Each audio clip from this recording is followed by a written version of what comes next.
Oi, gente! Esse é mais um ArchiCast especial. Meu nome é Adilson e a gente está aqui dessa vez para apresentar os resultados da primeira etapa do concurso de arquitetura Senac BH. Com apoio e coordenação do Instituto dos Arquitetos do Brasil, o objetivo das propostas avaliadas era propor a requalificação do complexo de edifícios Senac Belo Horizonte, estabelecendo um diálogo entre as unidades existentes e o entorno do hipercentro de Belo Horizonte. Esse episódio, diferente dos demais que a gente já fez, vai apresentar uma visão do processo em andamento e será bem interessante para que vocês conheçam de forma mais abrangente como se dá a condução de um concurso de arquitetura e urbanismo no Brasil. A gente está aqui hoje com o júri e a coordenação do concurso para que a gente possa conhecer a aplicação dos critérios de seleção, a opinião dos membros do júri e também para que a gente possa apontar quais as expectativas para a segunda etapa, ou etapa 2, fase final do concurso, que vai se encerrar em maio desse ano. Então deixa eu apresentar primeiro a Cláudia Pires, coordenadora do concurso, que já é quase membro do ArchiCast. Boa noite, Cláudia, tudo bom?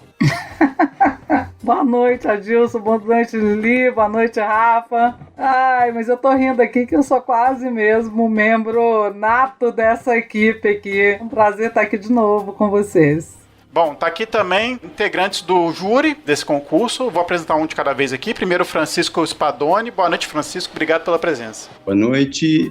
Eu que agradeço aí o convite. Espero que seja um bom papo aí pra gente aí sobre o concurso, que já começou bem aí pra gente, né? Então espero que continue. Tá aqui também a Maria de Viges Leal, ou Du Leal. Boa noite, Du. Boa noite, Adilson. Boa noite a todos também. A Lili, o Rafa, obrigado pelo convite. É um prazer estar aqui. É o primeiro podcast que eu participo. Estou bem curiosa. Vamos lá. A gente que agradece.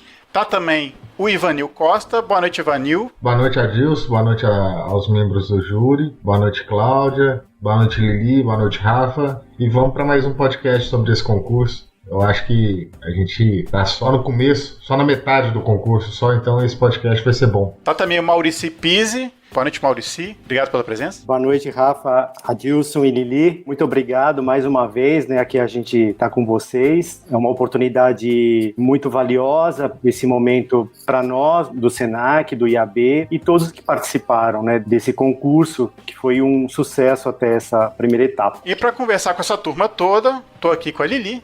E aí, Lili, tudo bom? Tudo ótimo, casa cheia, concurso maravilha, doida para tratar das propostas aí que são excelentes, ótima oportunidade, obrigada a todo mundo. E tá aqui também o Rafa, boa noite, Rafa, tudo bom? Boa noite, júri, boa noite, Cláudia, muito bom estar aqui e aprender um pouco desse processo que tenho certeza que está construindo um caminho muito rico aí para o futuro dos concursos de arquitetura no Brasil. Parabéns a todos aí envolvidos. Vamos lá. Legal fazer parte dessa história também, né?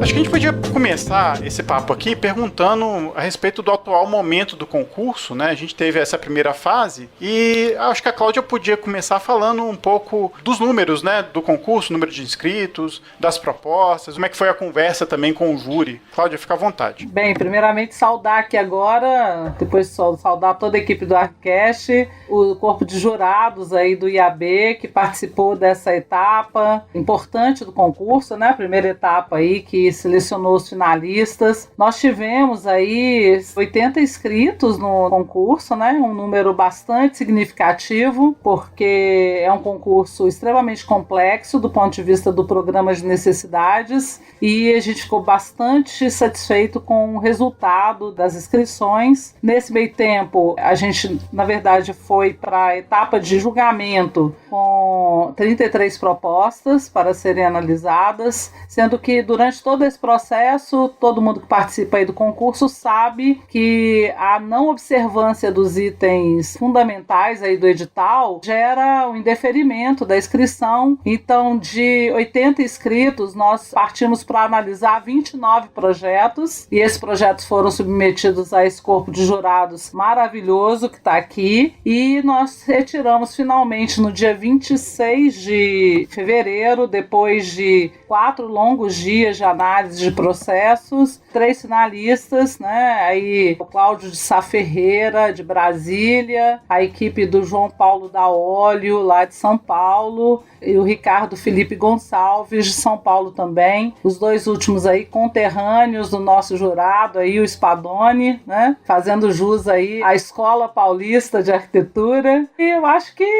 nessa próxima etapa agora, que se inicia a partir do julgamento dos recursos, né? A gente está na fase recursal agora, desde segunda-feira até o dia 18 de março, quando a gente inicia aí a segunda etapa, que vai ser uma etapa classificatória, que só termina no dia da divulgação do resultado, dia 4 de maio de 2021. Então a gente tem uma expectativa muito interessante aí de condução dessa segunda etapa e estamos todos aí ansiosos aí para o início dessas atividades. Bacana. Agora a gente está olhando aqui, estava olhando no site das propostas, são 3 propostas muito boas. O projeto é um projeto complexo, né? A gente no outro programa abordou essa questão. Propostas são super detalhadas e o legal é isso também, né? Os 3 finalistas agora eles vão até o final, né? Digamos, né?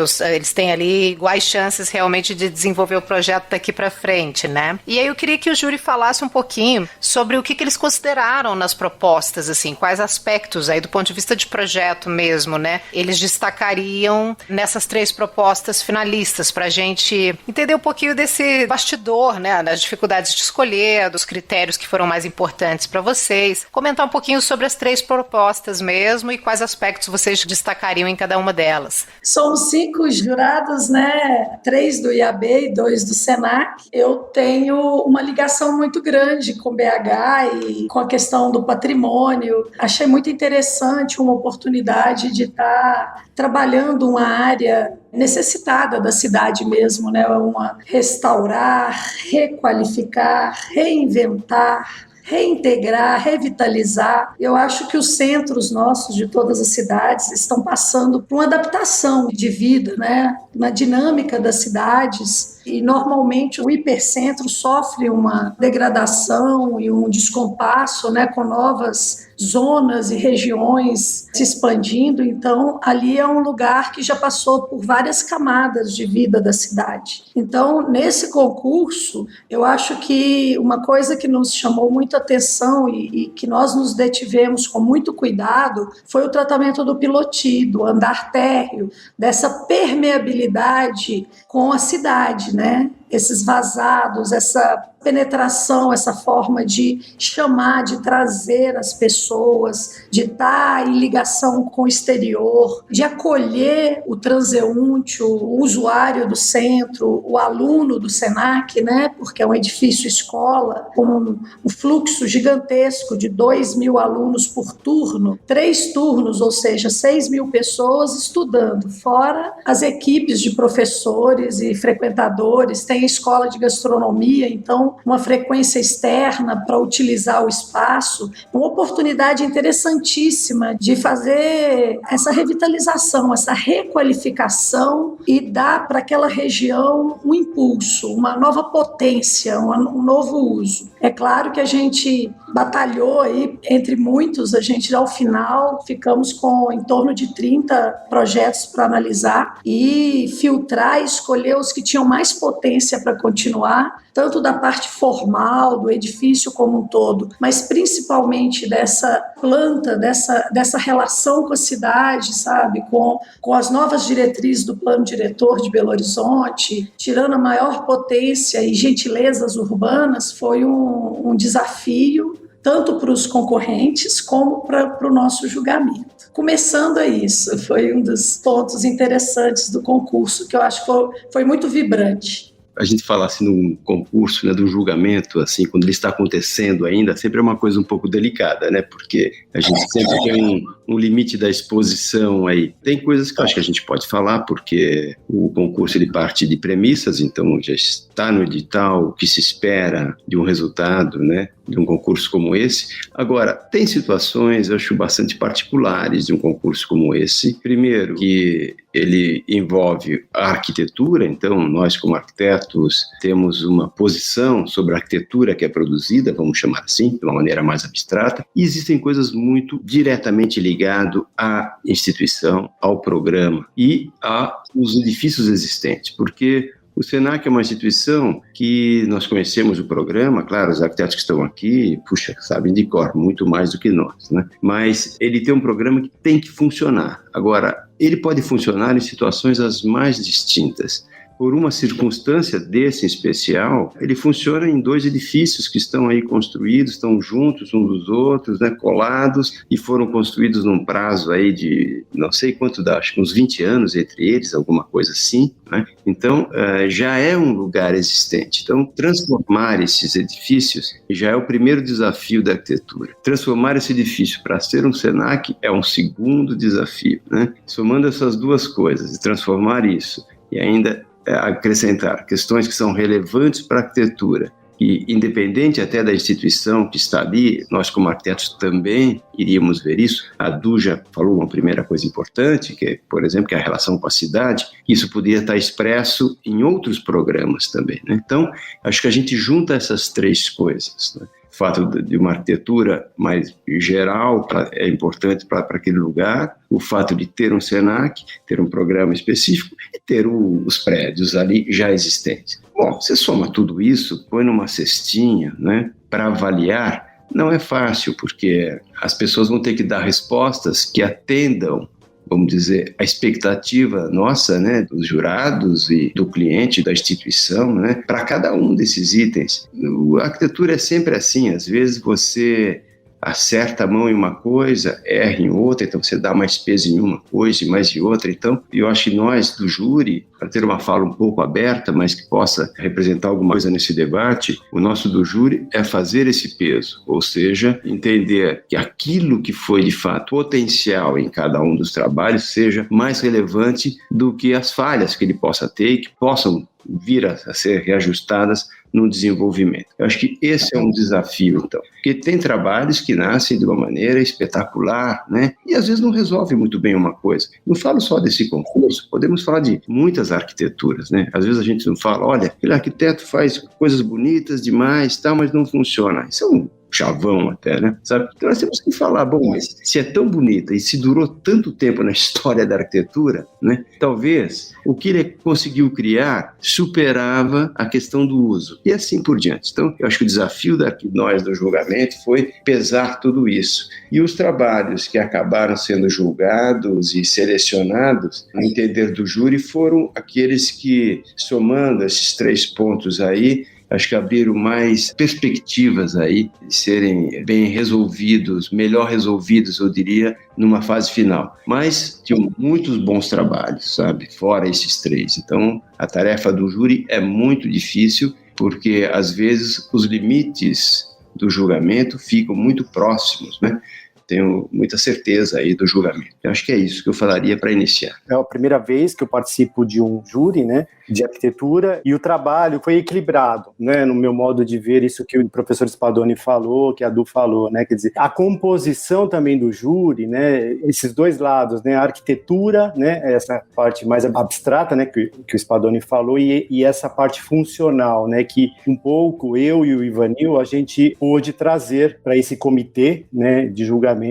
Também a gente se debruçou sobre esses projetos, todos eles, né, para avaliar tudo aquilo que a gente colocou no edital, né? Nós compusemos junto com o IAB esse edital e as bases do concurso que eram extensas. Eu fiquei surpreso quando eu vi o resultado. Isso que a Du falou da permeabilidade pública, né, dos edifícios, ficou marcado em quase todos os projetos, né? Assim, então, o resultado foi muito também em conformidade a esse material que foi preparado, eu acredito, né? Foi muito bacana ver esse resultado. Para mim era muito motivador, né? Ver as pessoas tentando buscar soluções para aquilo que a gente tinha colocado. Era um grande desafio, porque essa reforma, ela tem uma expectativa. Nós estamos no SENAC desde 2011, 2012. Desde essa época se fala dessa reforma. Então tem uma expectativa muito grande da instituição para esses edifícios, né? E acho que o concurso vem trazer isso, né? Vem trazer essa resposta, mas uma resposta não a resposta qualquer, né? Mas uma resposta ao nível da expectativa que tem, né? Que foi gerada nesse tempo, né? Isso é muito bacana, né? Então, o resultado, para mim, desses 3 finalistas, né? Que a gente tem que chegar a 3, né? Porque faz parte do edital, né? São 3, mas teriam outros. Esses 3 são aqueles que mais se aproximaram, né? Daquilo que é esse conjunto complexo, né? Esse edifício com toda a sua característica, diferenças entre eles de implantação, né? E isso era um ponto também a ser destacado. Como formar esse conjunto, né? Porque atualmente eles são 2 ali. Nem se conversam porque só tem alguns pontos que se ligam entre eles, né? Mas como tornar isso um conjunto? E isso também ficou muito evidente nas propostas, né? Esse conjunto foi trabalhado, né? Alguns mais, outros menos, mas ele foi trabalhado, né? Nessa ideia de conjunto. Eu acho que fundamental foi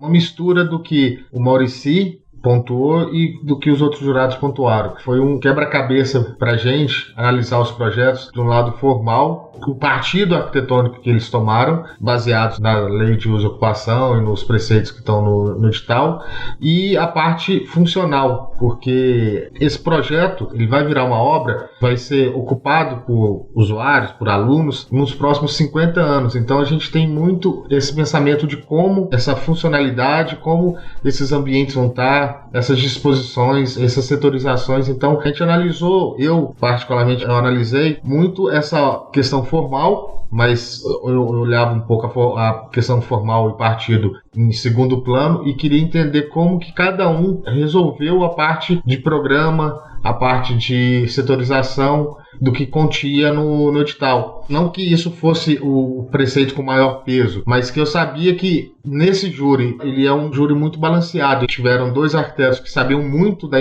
estrutura do SENAC e 3 outros arquitetos que têm um conhecimento de projeto e de serem professores por terem dado aula, conhecimento de, olha, esse projeto aqui, ele tem potencial, ele está embrionário, mas ele é um embrião que vai vingar. Então, foi muito bom essa participação, porque às vezes a gente escolhia lá dos 29, a gente escolheu, cada um escolheu mais ou menos uns 9 projetos, vários coincidiram, né? Várias escolhas se coincidiram, mas escolheram mais ou menos uns 9 projetos cada um. E aí você analisa e vê assim, não, esse aqui tem potencial. O problema é que a gente tem que chegar a 3, né? Se a gente puder chegar a 5, a 10, a 15, era uma outra realidade. Mas a gente tendo que chegar a 3, então foram os que tinham, na opinião dos jurados, a melhor possibilidade de, na segunda etapa, vencer alguns desafios e melhorar potencialmente. Não só uma melhora pequena, mas uma melhora expressiva mesmo, que desse tanto forma quanto conteúdo para os projetos.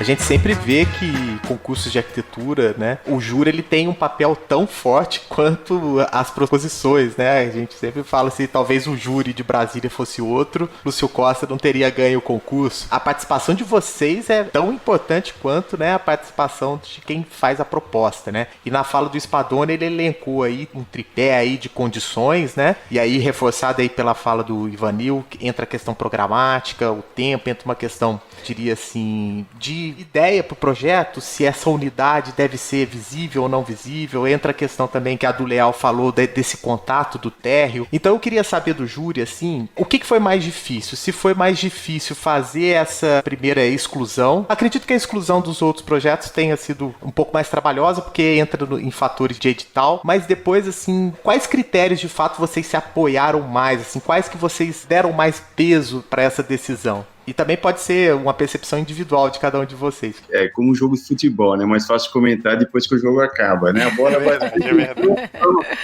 A bola não entra e se muda o comentário. Vou continuar sendo genérico. Eu acho que, pelo menos eu julgo a arquitetura dessa maneira, enfim, na arquitetura que eu costumo analisar depois de muitos anos aí nessa área, que os projetos eles têm pesos distintos e às vezes a força deles não estão no mesmo ponto. Eu vou explicar o que eu quero dizer. Eu dei o exemplo aí de um projeto fantástico que está na história e não funciona. Podia achar um monte de exemplos aí e eu ia ser apedrejado também. Mas eu vou usar uma fala aí que é uma fala já clássica. clássica da arquitetura, de um grande arquiteto, eu acho que foi o Paul Rudolph, que falou assim, de uma maneira obviamente irônica, que dizia que o Mies van der Rohe, um dos maiores arquitetos do século XX, né, só conseguiu fazer boa arquitetura porque as obras deles não funcionavam, né?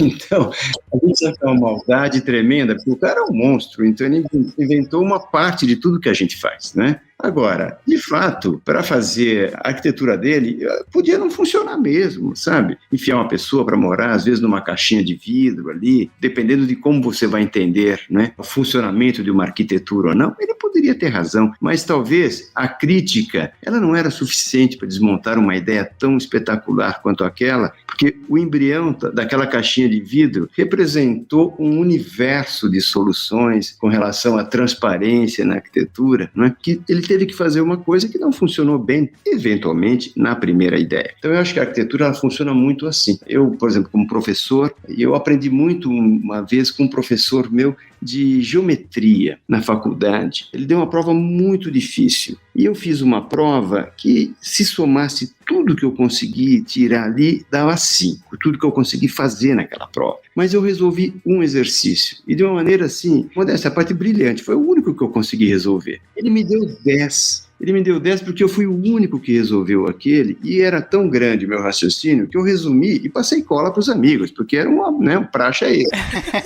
Ele fez o resumo, e ele viu quem fez o raciocínio. Então, se somasse tudo, eu tiraria 5 e os outros iam tirar 2,5. Provavelmente ele me deu 10 e deu 5 para os demais. Mas eu entendi o que ele quis dizer com aquilo, sabe? Ou seja, às vezes uma ideia, ela é tão bem construída que ela já está suficiente. É o caso do Einstein, né? Dizem que ele tentou, depois que ele não fez nada do Einstein, né? Só fez a teoria da relatividade e mais nada. Então, mas serviu 10 para ele. 10 para ele. Parece que lá em Princeton, uma vez um professor na filosofia estava falando que ele ficou em Princeton lá, enfim, como um Nobel importante. Parece que ele tentou depois inventar uma geladeira, mas não conseguiu, fazia muito barulho. Nem sei se era verdade, mas o cara contou essa história, enfim, era um especialista nessa parte da filosofia da ciência. Ele fala, puxa, não podemos tirar a nota do Einstein porque a geladeira não deu certo, né? Então eu acho que tem coisas num projeto que é difícil a gente valorizar, mas é claro, um trabalho como esse, ele tinha que estar redondo, porque às vezes ele tinha um programa tão explícito que tinha que funcionar dentro daquelas caixas. Muitas vezes, às vezes uma ideia muito forte, ela tinha que ter ressonância nas outras. Eu acho que o que ganhou, os que estão classificados, eles tiveram boas respostas em todos os itens, uns melhores, outros piores, alguns a gente falava, isso não está bom, mas existe uma possibilidade de isso melhorar e assim por diante. Eu não tenho uma clareza, sinceramente, não só em relação a esses 3, em relação a todos que nós selecionamos, eu talvez não tenha clareza se existe uma questão que foi preponderante, mas cada trabalho teve uma questão que chamou a atenção e que fez ele chegar lá. É possível que um estivesse, como Maurício falou, na solução dos 2 prédios juntos, outro podia estar na solução desse programa complexo que resolvia tão bem, porque quem vai fazer o concurso, eu me coloco no lugar de quem está desenhando, não é? Você tem uma interpretação do que é o Senac, não é exatamente o que o Senac acha dele, a menos que você seja alguém do Senac, como esses 2 arquitetos que estão aí, que sabem tudo daquele programa. Mas o arquiteto que está fazendo, ele interpreta aqueles números. Às vezes ele acha que, olha, um restaurante é isso, uma escola é isso, um hall é isso, e que pode ter funcionado na vida dele para outras situações, né? E talvez aqui não funcione. Então, tem todo esse jogo para nós ali, né, de somar as partes. Mas eu acho que quem foi escolhido, não só entre os 3 finalistas, tinha algum aspecto muito forte e outros que não comprometiam. Eu consegui dar uma resposta muito geral, sem falar exatamente o nome do... É claro, claro. Muito boa, Spadoni. Nessa linha, eu acho que quando a gente começa a analisar os trabalhos, eu sempre acho, e a gente conversou muito, que retirados apliques e os enfeites, sobra um essencial que é muito forte. Então tem alguma coisa, tem algumas propostas, algumas intervenções nos prédios que tornam essas intervenções únicas e são grandes sacadas. A gente tinha o problema das circulações verticais, né, bem posicionadas para esse grande número de alunos. Nós tínhamos as questões das fachadas, de como o prédio ia se apresentar, como ele ia se identificar. Tipo, esse prédio tem cara de Senac, ele tem cara de uma escola Senac, como ele se apresenta na paisagem. Essas funções que o Spadoni estava falando, né, você tem teatro, você tem restaurante didático, as cozinhas didáticas que são vitrines, essa interface, o bar, que os estudantes vão treinar tanto o serviço quanto a feitura, né, da comida, e isso tudo, a biblioteca, como colocar isso estrategicamente, né, posicionar dentro do programa, nos andares, nessa comunicação com o público, isso tudo com uma boa circulação desse fluxo imenso de alunos, esse posicionamento, o aproveitamento dos espaços externos. Os prédios têm alturas diferentes, tinha uma área, um vazio grande atrás que proporcionou terraços e praças e várias interligações que essa maneira, assim, você sente, né, nós fomos, cada um fez suas escolhas, né, individualmente. A gente teve um momento de uma primeira peneira que a gente tinha que achar esses que falavam mesmo a alma, né? Que tinham um acolhimento, né? Que eu acho que a arquitetura tem muito isso. Ela tem que ser generosa, ela tem que acolher e ela, além de funcionar. Ela também tem que encantar, tem que ter uma fachada bem resolvida, mas também a gente olhou a fachada como potência, né? É um estudo preliminar. Você gastar energia para um concurso é uma energia muito grande. Eu já participei de vários. E assim, você não dorme, tem seu escritório funcionando, tem a escola para dar aula, tem seus compromissos, família, e você ainda tem que se dar ao concurso. Você tem que estar muito certo de que você tem uma boa ideia, uma boa sacada para aquele trabalho, né? Amadurecimento do tema e conhecimento do tema para você se lançar, porque é cansativo, é exaustivo. Então, essa primeira etapa, ela puxa mais pelas ideias. Então, a gente não pode ser tão rigoroso em falar assim, essa fachada não está bem resolvida. Dá para você perceber quando a fachada é fake, é um aplique, ou quando ela é uma intenção arquitetônica, formal, forte. Isso a gente percebe, né? Então a gente foi afunilando com os 5 blocos, né? Cada um escolheu o seu bloco, e aí entre nós, quando nós encontramos, tinham várias coincidências, que é uma maravilha, porque aí já tem uma semelhança de avaliação, já tem coincidências em, assim, o outro jurado reconheceu a mesma qualidade que eu reconheci de projeto. E é isso, e aí cada um defendeu o seu, que não era a escolha dos outros. Houve desistências, houve trocas. Não, eu vou retirar esse aqui, agora eu vou adotar aquele lá, porque você me convenceu realmente. Essa qualidade eu percebi, mas ela é muito mais forte do que aquele outro projeto. Então, essa ajuda mútua também dos 5 jurados, ela cria uma transversalidade no julgamento. Porque um observou mais a forma, a potência dos volumes, o equilíbrio, o outro analisou mais o programa, a sacada de onde colocar cada serviço. São 200 cursos. São várias áreas, né, de comércio, varejo, gastronomia, beleza e tudo que são tratados dentro da escola. E a posição, as escolhas, às vezes, são mais felizes, mais bem fundamentadas. Então, isso tudo vai pesando, é esse cruzamento dessa matriz das atividades, das formas, da potência das intervenções, com um pouco de liberdade poética, né? Porque você está numa fase preliminar. A fase classificatória, ela já vai ser mais exigida. Nós já vamos falar em ventilação, em conforto térmico, em circulações, em aspectos mais técnicos, né? Em sustentabilidade, as questões de aproveitamento da insolação do edifício como um todo, e aprofundar nas premissas principais, essa questão do acolhimento da arquitetura, da relação com o público, né? Na segunda etapa vai ser bem mais exigente exigente por quê? Porque a gente vai julgar anteprojeto, já vai julgar um projeto bem mais detalhado do que esse estudo preliminar. Por isso tem essa coisa, eu acho importante, da gente conseguir separar o essencial do aplique, daquele desenho maneirista que está assim, que pode ser bonito, mas que não vai levar a lugar nenhum, né? Às vezes o projeto na planta está legal, mas não vai ser bem resolvido nunca, né? Nos volumes ou na parte formal. Então, é isso tudo somado ao que vai permanecer daqui a 50 anos, porque também tem esse caráter de ser perene, né? De não ser uma coisa datada, assim, modinha, que vai ser muito bacaninha agora, mas que amanhã não vai dar certo. Acho que tudo tem uma consequência, as intervenções, e elas têm que ser o mais bem-sucedidas para o propósito do SENAC, né?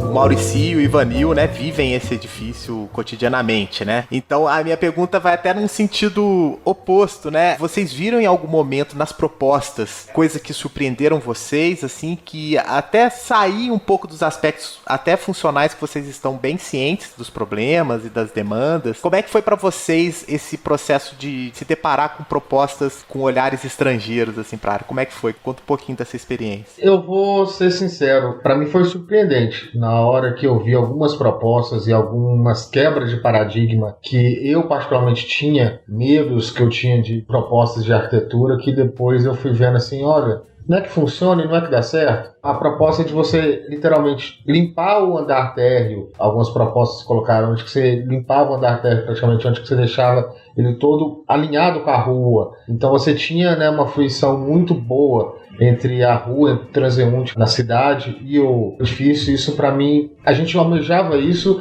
eu não conseguia vislumbrar uma solução arquitetônica que funcionasse direito, porque eu via alguns problemas, algumas coisas, mas eu falei assim, não, tem solução. E me surpreendeu isso e surpreendeu algumas iniciativas também de cortes nas edificações, você cortar, ter uma visada sem obstrução. Tem uma das propostas que eles fizeram o seguinte, olha, vocês estão apresentando para o concurso 2 edifícios, e vocês querem resolver esses 2 edifícios, transformar os links, né, os corredores, eles terem conexão. Então a gente vai fazer o seguinte, a gente vai transformar esses 2 edifícios num edifício só que separados. E isso para mim foi muito interessante. Os edifícios agora estão muito mais unidos, separados nessa proposta do que eles estavam antes, quando eles estavam colados. E isso para mim foi assim, nossa, maravilha. Não é que essa é a melhor proposta nem nada, mas eu achei a solução que não apareceu só em uma ou 2 propostas, apareceu em várias propostas, mas eu fiquei maravilhado com essa questão de unirem os prédios, mas separando eles. Então a gente vai unir os prédios de uma forma que eu estou separando eles. Isso eu achei muito, muito interessante. Isso também impressionou, né, nas soluções, que foi esse conjunto, né, que se estabelece também dos 2 edifícios, e muitas propostas, essa parte do térreo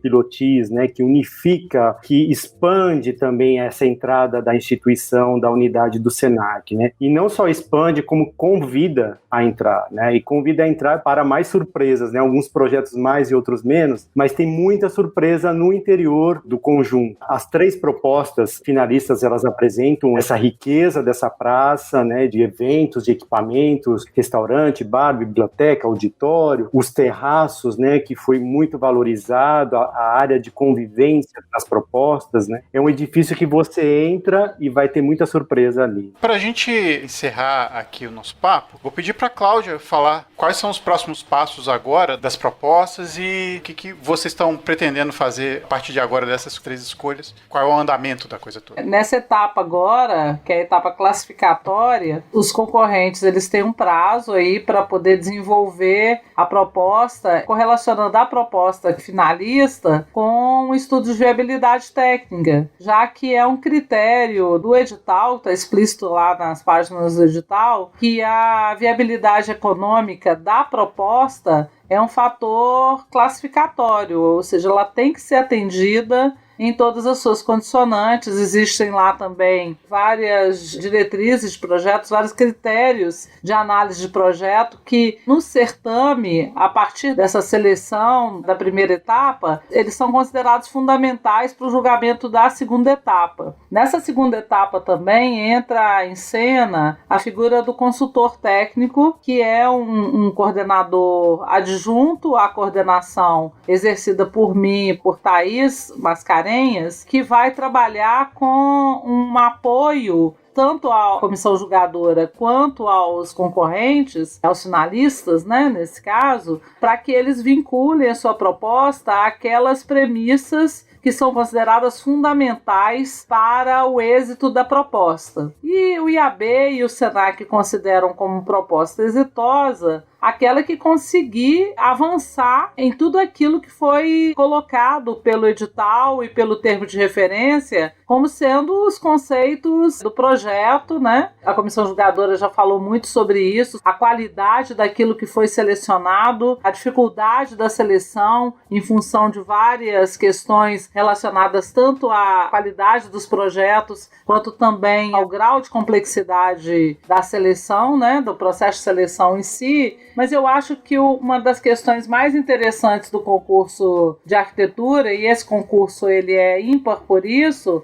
é dele mostrar o projeto como uma ferramenta de tomada de decisão, que é um componente fundamental, na verdade é o ponto de partida para uma obra bem realizada e um edifício bem construído e bem conceituado. Essa discussão que vai ser feita agora na segunda etapa, eu pediria aos escritórios, aos participantes, já de antemão agradecendo a todos eles, né, pela participação, que ficassem atentos a isso, porque existe por trás dessa seleção uma recuperação também da ideia do que é o projeto. O concurso de projeto qualifica essa ideia, democratiza a solução, né? Fortalece a proposta, democratiza a solução, pereniza essa escolha e faz com que a qualidade daquilo que vai ser construído seja inigualável. Porque houve essa discussão e houve uma reflexão profunda sobre a escolha, né, em cima da escolha. Isso, acho que Spadoni falou assim, muito bem sobre isso agora. A gente foi muito feliz na escolha desse corpo de jurados, né, uma sinergia muito grande. Não está aqui hoje com a gente o Silvinho, mas o Silvio de poder estar. E essa sinergia está refletida ali também, a partir do edital, a partir do termo de referência,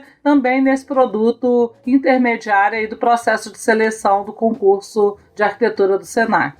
E só assim, me estendendo um pouquinho nos comentários finais, nós tivemos aí entre o concurso de Juiz de Fora, eu já falei aqui, e o concurso do SENAC, que foi realizado agora, nós mobilizamos no Brasil 220 escritórios de arquitetura. Eu acho que isso é uma conquista para a categoria profissional. Eu acho que isso tem que ser reforçado também. Queria informar para o pessoal que está ouvindo a gente, que quer saber qual foi o resultado, dar uma olhada nas pranchas que estão lindíssimas. Todo arquiteto deve olhar para o resultado das pranchas. Está lá no site. Vou falar aqui, mas vai estar na nossa postagem. É concursoarquitetura-senacbh.com.br.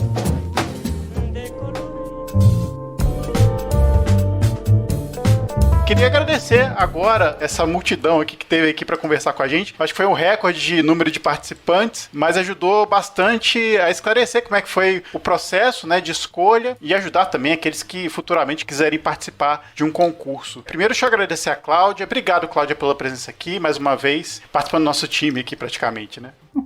Obrigada, Adilson, pelo convite mais uma vez. Agradeço em nome do Instituto de Arquitetos do Brasil a oportunidade de vir aqui falar mais uma vez sobre esse concurso. Muito obrigada. Com certeza, Cláudia. Obrigado mais uma vez. Agradecer agora ao júri. Primeiro, a do Leal.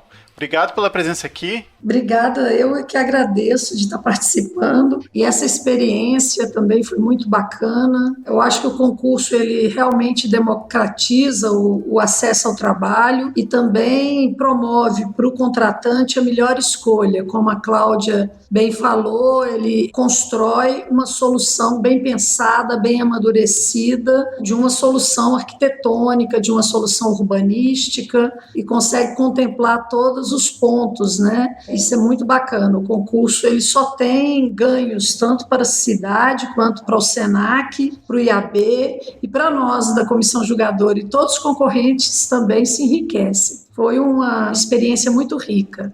E obrigado por estar aqui no ArchiCast. Agradecer também ao Francisco Spadoni. Obrigado, Francisco, pela sua presença aqui para ajudar a explicar como é que foi a escolha do júri. Tá bom, então eu agradeço vocês, é óbvio. Fico à disposição também, quando quiserem bater um papo sobre arquitetura. A nossa paixão e a nossa profissão também, a gente vive em função disso, né? E a arquitetura tem essa coisa de se abrir tanto para todas as áreas, né? Porque, no fundo, a arquitetura é que abriga as atividades todas dos homens. Então, a gente acaba sendo um pouco de cada coisa, né? Então, eu quero agradecer também o convite para ser jurado, porque a gente aprende muito também nos concursos, né? Os concursos, como jurado, você é obrigado a fazer a melhor escolha, né? O concurso é um aprendizado para a arquitetura, eu acho, porque as pessoas se doam muito. Acho que alguém fala, acho que a Du mesmo falou isso, da doação. Eu até falei um dia, acho que na live, que a gente às vezes se doa mais a um concurso do que a um cliente que já te contratou, está te pagando para fazer o trabalho, entendeu? Essa é a nossa grande expectativa aí de um concurso, né? Agradecer também ao Ivanil. Obrigado, Ivanil, pela presença aqui, por discutir mais uma vez esse projeto com a gente. Eu que agradeço o convite, foi muito bom participar desse podcast, do ArchiCast, e participar dessa banca também foi muito bom, muito prazeroso. E tô torcendo para que os 3 finalistas, eles trabalhem bastante, tem bastante coisa a ser evoluída. Boa sorte a todos. Maurici, obrigado